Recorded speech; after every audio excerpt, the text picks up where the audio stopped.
To understand why Episode 5 of Season 4, titled Give Us a Moment, hit fans like a freight train, we need to go back, way back, to Episode 1 of Season 1.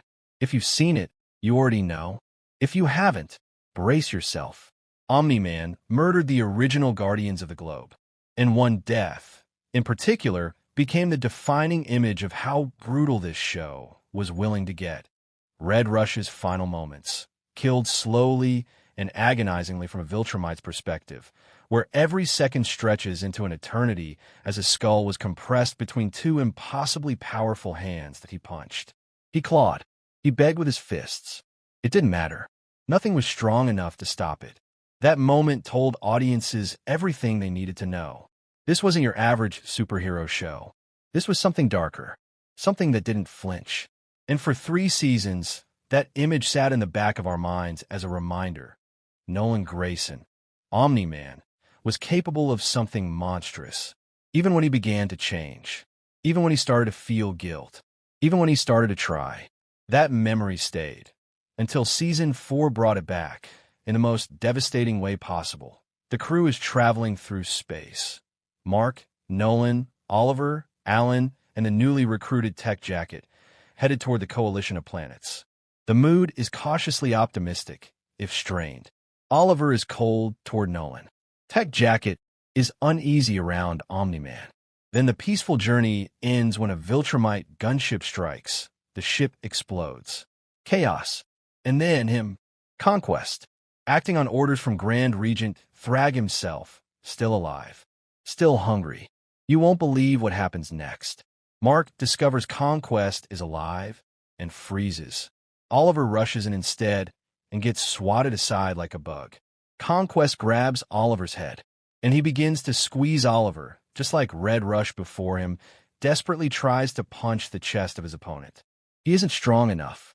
His eyes bleed. His nose bleeds. The pressure builds. The parallels are exact, frame for frame. The show wants you to remember. It needs you to feel the weight of what's about to happen, or what almost happens. Nolan arrives just in time. He interrupts Conquest, throws himself into the fight, buys Oliver a moment to breathe. Alan sends Oliver to a nearby planet. But Conquest notices and follows, viewing the boy as a weakness, a pressure point in Mark and Nolan's family. Mark races after them, and the Real fight begins.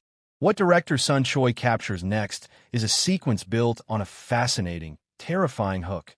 Mark locks his hands around Conquest's throat and refuses to let go, no matter what it costs him.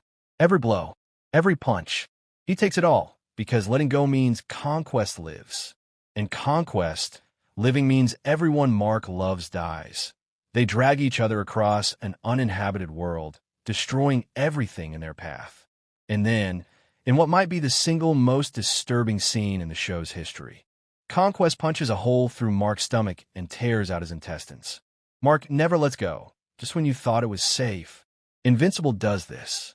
Even with his organs ripped from his body, Invincible kept his hands around Conquest's throat and made good on his promise that Conquest would never breathe again. Mark wins. But he collapses, guts strewn across an alien planet. Nolan and Oliver find him barely alive, asking for help with what might be his last breath. Here's what makes this scene so much more than shock value. It's the symmetry. Omni-Man didn't intervene to receive gratitude. He did it because he loves his son, and he would hate to lose him, a sheer contrast to how he treated Mark in Season 1. Previously, he was a pure-blooded Viltrumite, willing to kill the original Guardians of the Globe despite them being his allies, purely to carry out his duty to the Empire. Now he's fighting against his own people for the greater good, protecting innocent lives. Think about that for a second. The man who was Conquest, the man who held skulls in his hands and squeezed, is now the one throwing himself in front of that same fate to protect a child who won't even look at him. This one scene with Oliver and Conquest is the perfect demonstration of how much this former antagonist has progressed, cementing Omni-Man as one of Invincible's most complex characters, and it wasn't clean. It wasn't triumphant. Omni-Man's road to redemption has been painful. He faced Art the Tailor, who refused a Hollywood ending. He faced Debbie, who let years of rage pour out of her with bleeding hands. He keeps rolling with the punches because he knows he deserves every single one. Saving someone from this fate, rather than inflicting it, is yet another sign that Nolan genuinely wants to make amends, though he can never truly make up for his sins.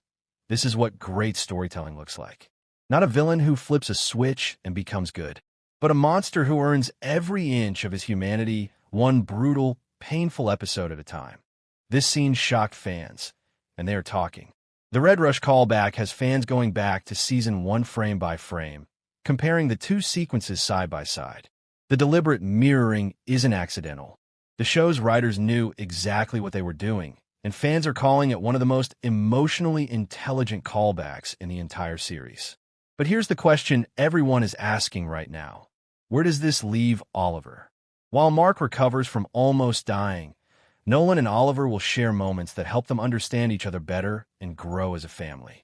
The anger Oliver has for his father is justified. Omni-Man visited his son's home and didn't even stop to see him. That tension is a powder keg. And with 3 episodes left in Season 4, including the finale on April 22nd, the emotional stakes are just as explosive as the physical ones. And let's not forget, in the comics, Oliver and Nolan spend months on an alien planet waiting for Mark to heal months. Trapped. Together. What does that do to a father and son who can barely look at each other? Could this near-death experience be the catalyst that finally forces Oliver to confront what Nolan means to him?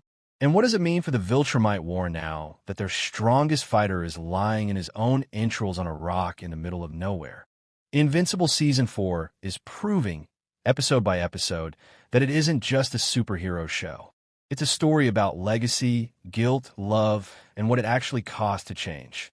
And Give Us a Moment might just be the finest hour the series has ever delivered. That if this breakdown hit different for you, smash that like button. It genuinely helps this channel more than you know. Subscribe if you want deep dives like this every week as new episodes drop, because episode 6, You Look Horrible, is coming April 8th. And with Mark on life support and Alan hiding on a Viltrumite ship, things are about to get even more insane. Drop your theories in the comments. Does Oliver finally forgive Nolan? And is this the moment that transforms him from a rebellious kid into a true warrior?